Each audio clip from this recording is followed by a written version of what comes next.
ஸ்ரீ குருப்யோ நமः. இந்த நவராத்திரி விழாவின் 9ஆம் நாளான மகா நவமியன்று வழிபடப்பட வேண்டிய அன்னை சித்திதாத்ரி.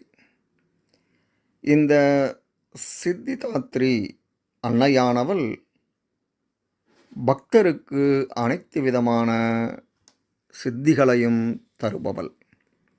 மார்க்கண்டேய புராணத்தின்படி 8 விதமான சித்திகள் உள்ளன. அவை அனிமா, மகிமா, கரிமா, லகிமா, பிராப்தி, பிரகாமியம், வசித்துவம், ஈஷத்துவம் என 8 விதமான சித்திகளையும் பக்தர்களுக்கு தருபவள்தான் இந்த சித்திதாத்ரி அன்னை. சித்திதாத்ரி அன்னையானவள் தாமரை மலரில் அமர்ந்திருப்பவள்.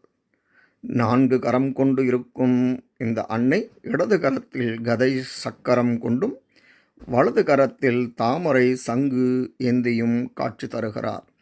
சித்திதாத்ரியின் வாகனம் சிம்ஹ வாகனம்.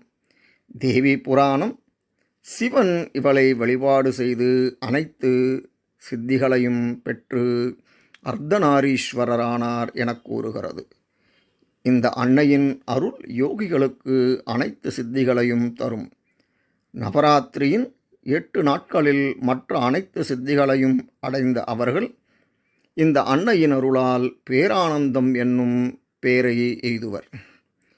நவராத்திரியின் மற்ற 8 நாட்களில் துர்க்கைகளை முறைப்படி பூஜை செய்யும் பக்தன் இந்த 9ஆம் நாளில் சித்திதாத்ரியை பூஜை செய்வான்.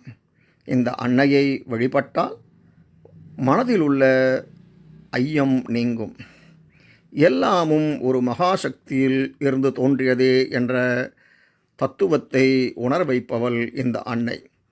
இந்த அன்னையை வழிபடுவோர் பேரானந்தத்தை அடைவர். அவர்களுக்கு தேவை என்ற ஒன்று இருக்காது. அவர்கள் அம்பிகையின் கருணை மழையில் நனைவார்கள். அவர்களுக்கு வேறு எதுவும் தேவையும் படாது. இந்த சித்திதாத்ரி தேவியை எந்நேரமும் மனிதர், தேவர், முனிவர், யக்ஷர், கிண்ணறர்கள் வழிபடுவார்கள்.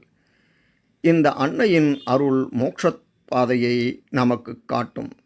இந்த அன்னைக்கான தியான ஸ்லோகம் சித்தகந்தர்வ யக்ஷாத்யைர் சுரைர் அமரைரபி சேவ்யமானா சதா பூயாத் சித்திதா சித்திதாயினி. சித்தர்கள், கந்தர்வர்கள், தேவர்கள், முனிவர்கள், மனிதர்கள், யக்ஷர்கள் என அனைவராலும் வணங்கப்படுபவளும் என்றும் வெற்றி ஒன்றையே பெரும் தேவியாக அமைந்துள்ள சித்திதாத்ரியானவள் என்னுடைய அனைத்து செயல்களிலும் ஜெயத்தை தர வேண்டும். நவரசங்களையும் வெளிப்படுத்தும் சிவனின் நடனம் சிங்கார தாண்டவம். இந்த நவரச கோலத்திலிருந்து தோன்றியவளே அன்னை சித்திதாத்ரி.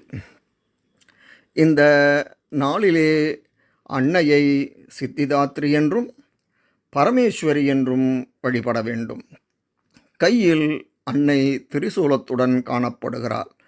10 வயது சிறுமியை சாமுண்டியாக நினைத்து வழிபடுதல் வேண்டும். திதி மகாநவமி. கோலம் வாசனைப்பொடி கோலம். பயன்படுத்த வேண்டிய பூக்கள் துளசி, வெள்ளை நிறப்பூக்கள், தாமரை, மறிக்குழுந்து. நிவேதனம் செய்ய வேண்டிய பொருட்கள் உளுந்து வடை, சர்க்கரை பொங்கல், பாயசம், கேசரி ஆகியவை. வழிபாட்டினால் ஏற்படும் பலன் சந்ததியினர் நல்வாழ்வு பெறுவர். விருப்பங்கள் அனைத்தும் சித்தியாகும். இந்த மகா நவமி நன்னாளிலே அன்னை சித்திதாத்ரியின் பரிபூர்ண கிருபா கடாட்சம் அனைவருக்கும் கிடைக்க சித்திதாத்ரி அன்னையை வணங்கி நாளைய பதிவிலே உங்களை சந்திக்கிறேன். நன்றி, வணக்கம்.